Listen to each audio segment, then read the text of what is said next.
Olá, seja bem-vindo. Eu sou Odson Moreira, eu sou membro da Igreja Batista da Colina. Esta é uma série de vídeos que nós temos preparado para a nossa escola bíblica dominical durante a pandemia da Covid-19.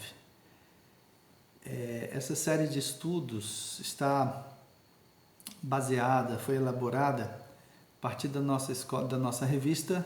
Usamos a revista da Convenção Batista Brasileira, portanto, usamos uma literatura batista, e o trimestre tem estudos propostos a partir das cartas de Paulo aos Gálatas, Efésios, Filipenses e Colossenses. Essa primeira lição, ela não está especificamente fundamentada ou baseada, não foi elaborada exatamente a partir de uma dessas 4 cartas, mas ela foi elaborada a partir da leitura do livro de Atos dos Apóstolos, principalmente a partir do capítulo 14, a partir das viagens missionárias de Paulo.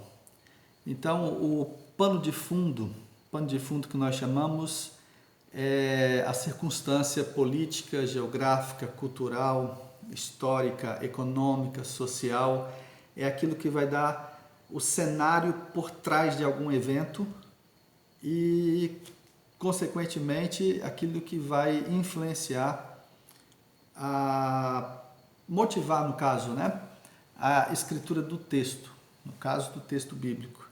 Então, nesse livro de Atos dos Apóstolos, nós temos o pano de fundo para essa primeira lição que trataremos aqui hoje, E como já somos membros de igreja, já visitamos a igreja há algum tempo, já lemos a Bíblia por conta disso, Nós sabemos que Paulo escreveu as suas cartas para dar um feedback, um retorno, saber notícia, mandar alguma informação, mandar algum ensinamento para as igrejas que ele plantou.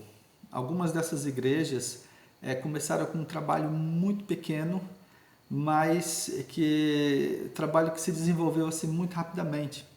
E Paulo mandava os seus emissários àquelas igrejas a fim de levar alguma informação ou trazer alguma informação, dar algum ensinamento. Então era um meio que Paulo encontrou naquele momento, um meio muito rico. Ele fez isso com muita maestria, com muita categoria, o meio que ele dispôs para manter contato com a igreja e manter, então, a distância, Era um trabalho à distância. Veja que coisa interessante, Na pandemia que estamos vivendo, essa pandemia da Covid-19, o ensino à distância se desenvolveu de uma forma muito intensa, Nós temos realizado cursos continuamente à distância, E Paulo fazia o monitoramento das igrejas à distância. Eu acho isso fantástico, maravilhoso, Então, Deus fez maravilhas através de Paulo,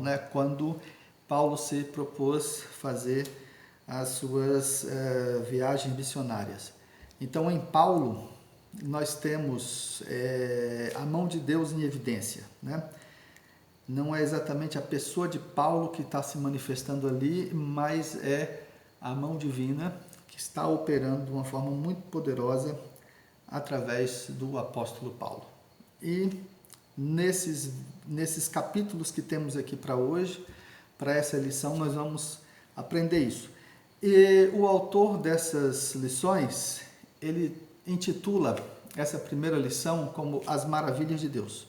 Sem o artigo, Maravilhas de Deus. Então, maravilhas que Deus realizou através do apóstolo Paulo. E a primeira dessas maravilhas que o autor vai tratar, ele chama de maravilhas de Deus por meio das viagens missionárias. E eu sempre vou fazer aqui algo de forma muito resumida, porque esse vídeo precisa ser curto para atender o objetivo, que está sendo proposto para ele. Então, se há uma frase, que resume aqui essa primeira divisão esse primeiro tópico dessa lição, maravilhas de Deus por meio das viagens missionárias, é que essas viagens não eram uma aventura. Então, o versículo proposto para esse tópico está lá em Atos 14, versículo 1. Em Icônio, entraram na sinagoga dos judeus, como costumavam fazer, e falaram de tal modo que uma grande multidão creu, tanto de judeus como de gregos. E daí eu deixo aqui de lado e pego o meu resuminho, né, que é o que nos interessa hoje. Então, Paulo sabia exatamente o que ele queria. Nas suas viagens missionárias, havia objetividade, né? No trabalho de Paulo havia muita objetividade. Paulo agia com estratégia. O texto diz que em Icônio eles entraram na sinagoga. Olha só, Paulo, quando começava a pregar o evangelho, ele chegava a uma cidade, como ele era judeu e como o evangelho todo, né, tinha se desenvolvido a partir do judaísmo, na linguagem do judaísmo, né, na filosofia do judaísmo, no jeito de conhecer do judaísmo. Então Paulo pregava primeiro aos judeus. Era o lugar, a sinagoga era o lugar para onde ele se dirigia primeiro, né? Porque aquelas pessoas que estavam na sinagoga, que iam para aprender na sinagoga, seriam as pessoas que teriam o pré-conhecimento para aprender sobre o Evangelho. Porque Jesus mesmo disse, né, ele não veio mudar toda a lei. Jesus não veio fazer isso, né? Então Paulo acreditava que o resultado primeiro, né, um resultado mais positivo seria entre os judeus. Se ele conseguisse convencer e, consequentemente, levar os judeus à conversão, o trabalho missionário seria mais fácil, mais eficiente ali naquela cidade. Isso, de fato, acontecia sempre. Ele pegava para uma quantidade de pessoas que frequentavam a sinagoga. Alguns que não eram judeus eram simpatizantes do judaísmo, então, portanto, já conheciam algo sobre a lei, sobre as promessas do Antigo Testamento, conheciam toda aquela terminologia, e daí seria mais fácil apresentar para essas pessoas a mensagem de salvação. Ou seja, esse Messias que nós estávamos esperando há tanto tempo é Cristo Jesus, é uma pessoa que veio, né, em carne e osso. Ele se entregou por nós, ele morreu por nós. Então, o que nos interessa daqui desse tópico, para aplicar para a nossa vida hoje no século XXI, é que havia objetividade. Então, havia uma certa estratégia também na pregação de Paulo, havia uma estratégia nas suas viagens. Ele queria levar pessoas a Cristo Jesus. Ele queria tornar Cristo Jesus conhecido para as pessoas. E ele investia tempo nisso, ele gastava o seu tempo nisso, né? E qual a aplicação que a gente tira para nós? Que no nosso trabalho de discipulado, no nosso trabalho também de evangelização, nós precisamos de estratégias e nós precisamos de objetividade. No tempo que eu estive no seminário, eu não era muito ligado às disciplinas práticas, né? Mas acabava tendo de estudar sempre. Então, sempre aprendia que havia, né, metodologia para apresentar o Evangelho. Então, deve-se pensar com estratégias, etc. Porque, de repente, o evangelista chega a uma casa e tem uma TV ligada. Ele foi ali para pregar o Evangelho. E se ele não tem objetividade, né, se ele não tem na cabeça exatamente o que ele foi fazer ali, se isso não está muito presente, ele começa a assistir a TV, né, o programa que a pessoa está assistindo, começa a conversar demais e aí as horas vão se passando e de repente ele se vê completamente perdido. Então, estratégia, objetividade, claro que esse é um exemplo muito simples que eu dei, né? Mas pensar que devemos ter sim de estratégia e de objetividade. E nós temos aí os planos de evangelização, um que é muito fantástico, que é aquele das 4 leis espirituais, né? Precisa ter, quem evangeliza precisa ter estratégia, objetividade. Então tem que ter um plano de evangelização aí. No caso, para a nossa Igreja Batista da Colina, o nosso pastor Sebastião, uma vez, numa série de estudos, apresentou um plano de evangelização ali. Procure descobrir lá, né? Se alguém quiser, a gente pode em algum momento conseguir, através de uma videoaula, alguma coisa, esse plano de evangelização do nosso pastor lá. Ele é curtinho, é muito interessante, porque você precisa saber o que você vai fazer quando você vai evangelizar alguém. Paulo saiu para fazer as suas viagens missionárias, a ideia dele era isso, era levar o evangelho de Jesus Cristo adiante. Então ele não podia perder tempo, ele não estava ali para brincadeira, né? No segundo tópico que temos aqui nessa lição, o autor dá o título seguinte: Maravilhas de Deus em função de sua ousadia acerca do Senhor. E o versículo usado dessa vez está lá em Atos também, no capítulo 14, no versículo 3. Entretanto, eles se demoraram ali por muito tempo, falando corajosamente acerca do Senhor, que confirmava a palavra da sua graça, concedendo que por suas mãos se realizassem sinais e feitos extraordinários. E a nossa palavra mais importante aqui desse tópico, no resuminho que eu preparei, é a ousadia. Não é a ousadia aquele ato de valentia, né? Aquela braveza, bravata humana,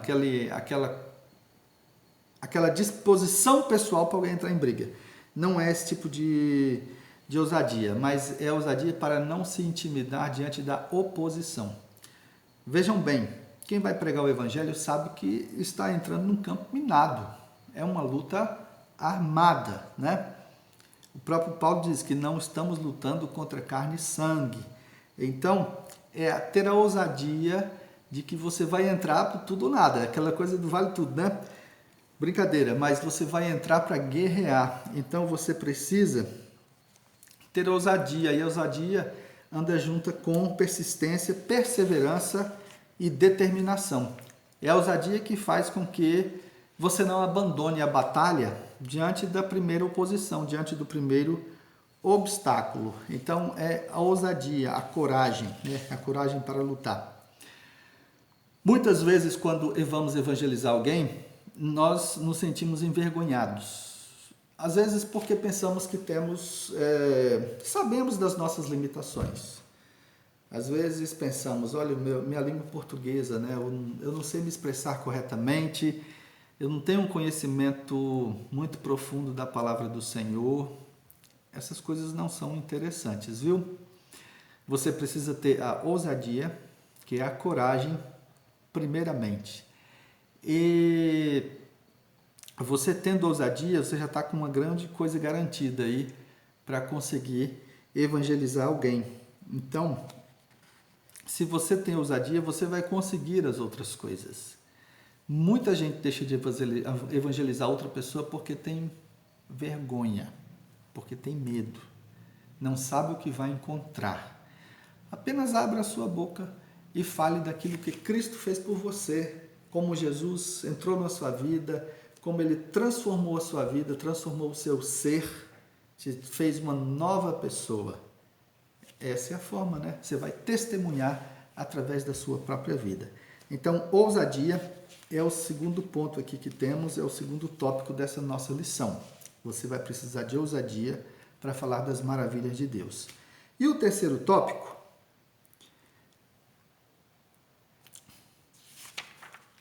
é o seguinte: as maravilhas de Deus em função de plantação de igrejas confirmadas na fé. E aí o versículo bíblico está lá no livro de Atos, que é a base para essa lição, né? Capítulo 16, versículo 15. Depois de batizada com as pessoas de sua casa, ela nos suplicou. Ela quem? Lídia. Lídia, que era uma comerciante. Ela nos suplicou: se me considerais crente no Senhor, entrai e permanecei em minha casa, e nos compeliu a isso. Então Lídia pediu que o apóstolo ficasse com ela ali por mais algum tempinho, né? Ela queria aprender mais e a sua casa acabou se tornando um ponto de pregação da palavra do Senhor. E daí, esse tópico apresenta isso: maravilhas de Deus em função de plantação de igrejas confirmadas na fé. E a palavra aqui que vai ser importante: no nosso resuminho é que na igreja nós precisamos de pessoas que tenham uma fé firme e verdadeira. Olha só, é muito importante que a igreja tenha equipamentos de última geração. É muito importante que a igreja tenha um templo agradável, confortável. Para nós hoje isso é interessante, isso é importante. Eu já tenho 46 anos e, dada a minha formação em teologia, eu frequentei igrejas de vários tipos, né? Que vocês puderem imaginar.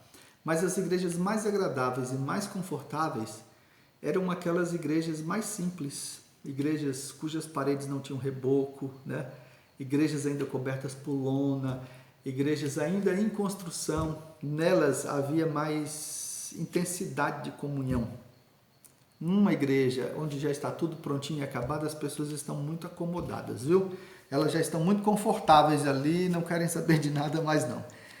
Veja só, a igreja é formada por pessoas que tenham professado uma fé firme e verdadeira em Cristo Jesus e tenham se dedicado a Cristo em obediência de serviço. Tenham sido batizadas, participem de uma ceia, porque assim estarão mostrando que estão em comunhão. É claro que a igreja precisa ter equipamento de som, microfone, né, de alta impedância, equipamentos de última geração. Mas se a igreja não tiver pessoas que tenham uma fé verdadeira e genuína em Cristo Jesus, não tem razão de ser igreja. Eu já visitei igreja que tinha até grupo gerador, se numa eventualidade, né, precisassem, acabou a energia, ou se fossem fazer evangelização numa beira de rio, numa colônia onde não houvesse energia, eles tinham ali tudo isso. A igreja tinha de tudo, tinha ônibus, etc.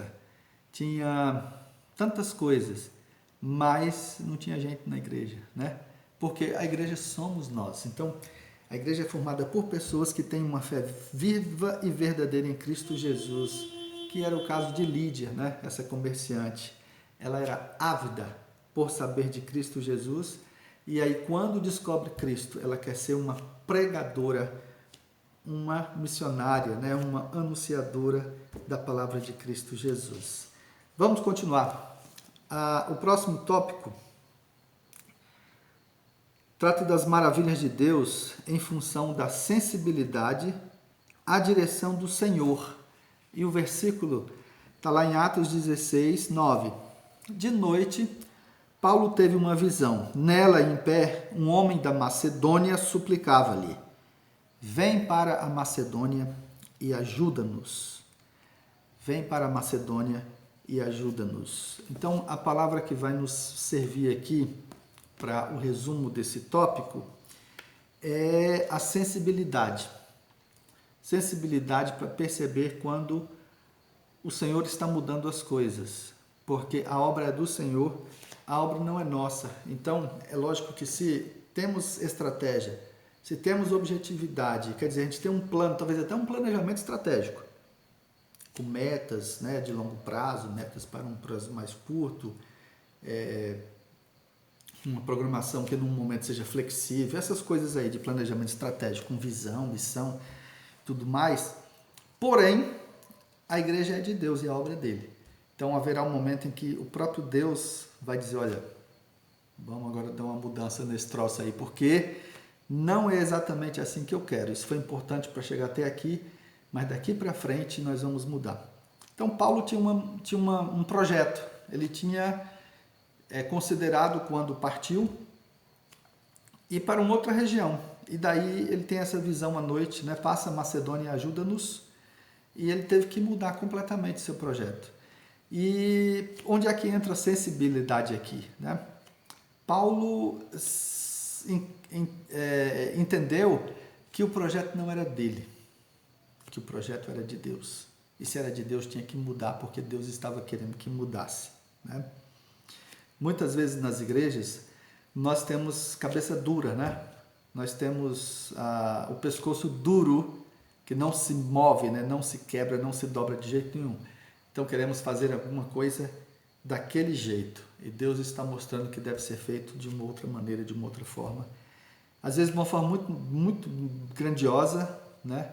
Ou às vezes de uma forma muito mais simples do que aquilo que foi planejado. mas se é a vontade de Deus, a gente tem que ter a sensibilidade para perceber.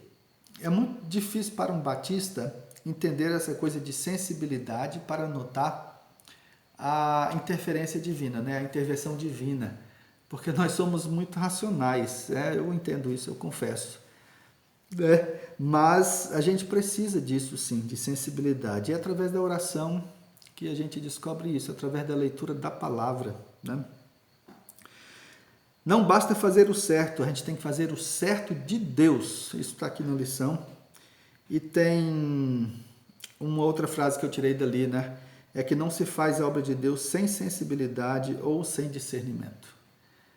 Se você for conversar com algum evangelista, você vai descobrir que em muitos momentos ele traçou um plano, ele começou a realizar aquilo, e Deus já estava mostrando que tinha que ser de outra maneira, e ele, de coração duro, né? Cabeça dura, por assim dizer, ele não quis fazer de acordo com a vontade do Senhor, e o resultado não foi aquele que ele esperava, né?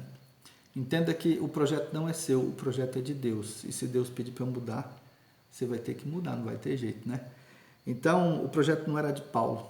Passa a Macedônia e ajuda-nos, uma visão que ele teve. E quando ele muda isso aí, as coisas mudam por completo, né? Porque nesse capítulo 16 em diante, nós vamos encontrar aí Deus agindo maravilhosamente, né? Quando chegam, por exemplo, à cidade de Filipos, né? Tem a prisão de Paulo e Silas, e daí, ali na cidade de Filipos, eles são libertos de uma forma maravilhosa. Tem a chegada a Tessalônica, tem tanta coisa fantástica aqui que Deus fez, porque Paulo atendeu a mudança, né? Paulo atendeu a mudança. E temos ainda, meus irmãos, né? Meus amigos, você que chegou aí nesse vídeo, né? Nós temos o último tópico que diz assim, né? Maravilhas de Deus em razão de ter como meta o crescimento poderoso da palavra de Deus. Atos 19, 20, que é o resultado de tudo isso aqui, né? Assim a palavra do Senhor crescia e prevalecia com poder. Crescimento da palavra do Senhor, crescimento poderoso da palavra do Senhor. A palavra de Deus, quando é anunciada, ela precisa ser ensinada também, né? Quando os batistas brasileiros, os batistas, né, normalmente, mas os batistas brasileiros levam a mensagem de salvação para outros povos, eles levam também um trabalho assistencial e que inclui, inclusive, né, para ser redundante aqui, é um trabalho que inclui a educação das pessoas. Os nossos missionários se envolvem em trabalhos de educação dos povos. Nós temos, por exemplo, trabalho missionário nos países lusófonos, né? Para onde vão nossos missionários que falam língua portuguesa e que ensinam também a língua portuguesa para as pessoas. E junto com o ensino da língua portuguesa, a gente ensina a palavra de Deus. Então, a educação na palavra do Senhor é algo muito caro para nós, né? É algo muito caro para nós. Nós temos dois braços, né, na nossa Igreja Batista. Um deles é missões e o outro é educação da palavra do Senhor. Nós investimos por muito tempo, de forma muito grandiosa, na formação dos nossos líderes. E é hora de nós voltarmos a investir mais ainda, né? Voltarmos a investir mais do que investimos no passado na formação dos nossos líderes, porque acho que nunca precisamos tanto como nos últimos tempos de pessoas que têm um compromisso com o ensino da palavra de Deus, né? Muitos dos nossos púlpitos têm estado vazios, né? Com pregações inócuas. Estou falando de nossas igrejas batistas, né? Então, nós precisamos dar muita atenção ao ensino da palavra de Deus. A palavra de Deus tem que crescer poderosamente, como crescia aqui desse período, né? É nesse texto aí, olha, a partir do 16, que Paulo vai pregar na cidade de Bereia, e ali os bereenses, né, quando ouviam Paulo pregar, eles iam consultar na palavra de Deus para ver se era verdade o que o apóstolo estava dizendo. Olha só, o grande Paulo estava ali pregando, mas eles iam consultar na palavra de Deus para ver se era verdade o que ele estava dizendo, se condizia, né, com as escrituras. E o nosso povo batista sempre foi tipo o povo de Bereia, e nós precisamos continuar assim. Então a gente tem que investir muito, para usar uma frase pronta, né? A gente tem que investir pesado no ensino da palavra de Deus, né? No ensino para adultos, para crianças, né?